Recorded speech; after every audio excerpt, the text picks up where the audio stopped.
13 years after Jacob's death, significant changes unfolded in Egypt that likely set the stage for the Israelites' subsequent bondage. According to biblical chronology, Jacob and his family lived in Egypt for 17 years before his death, leaving 413 years until the Exodus if we adhere to the 430-year timeline stated in Exodus 12:40. Within approximately 13 years after Jacob's passing, a new Pharaoh came to power who did not know Joseph, Exodus 1:8. This Pharaoh, possibly influenced by the rising population and increasing influence of the Israelites, initiated policies of oppression that turned the Israelites from favored guests into enslaved subjects. This transition marks the beginning of the 400-year period of affliction foretold to Abraham in Genesis 15:13, indicating a shift towards harsher conditions for Abraham's descendants. This period likely included the time of oppression under the new Egyptian dynasty, reflecting a calculated move to undermine potential threats and subjugate the Israelites, effectively erasing their privileged status under Joseph's administration and fulfilling the biblical prophecy of bondage and affliction. Genesis 50. And Yusuf fell on his father's face and wept over him and kissed him. And Yusuf commanded his servants, the physicians, to embalm his father. So the physicians embalmed Yisharal, and 40 days were completed for him, for so are completed the days of embalming. And the Mitzrim wept for him 70 days. And when the days of weeping for him were past, Yusuf spoke to the household of Pharaoh, saying, If now I have found favor in your eyes, please speak in the hearing of Pharaoh, saying, My father made me swear, saying, See, I am dying. Bury me in my grave, which I dug for myself in the land of Canaan. And now, please, let me go up and bury my father and return. And Pharaoh said, Go up and bury your father, as he made you swear.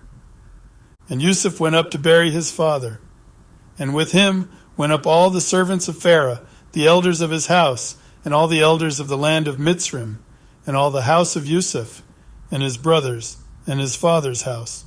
Only their little ones, and their flocks, and their herds they left in the land of Goshen. And there went up with him both chariots and horsemen, and it was a very great company. And they came to the threshing floor of Atad, which is beyond the Yarden, and they lamented there with a great and very heavy lamentation.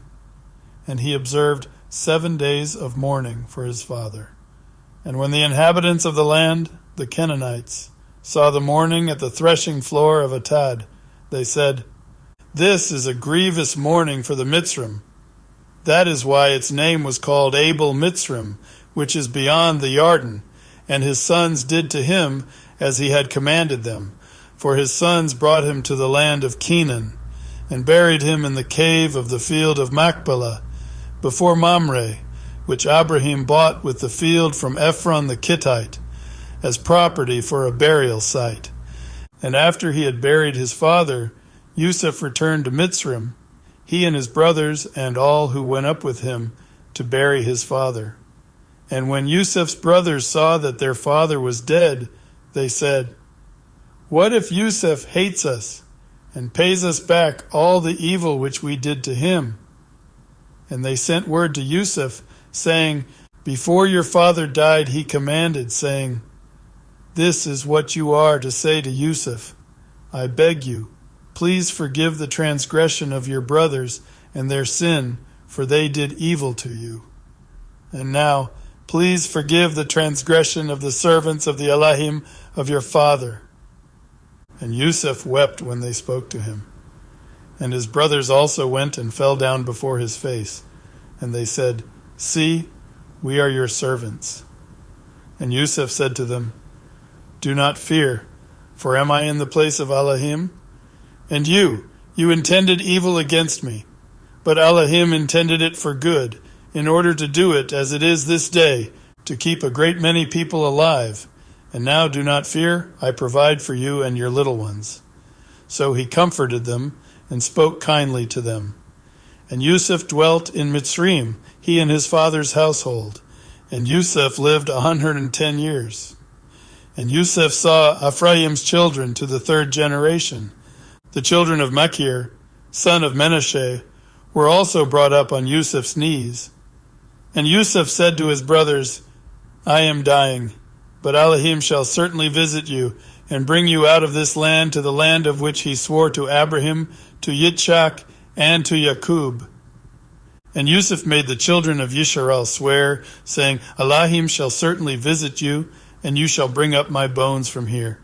And Yusuf died, being 110 years old. And they embalmed him, and he was placed in a coffin in Mitzrayim.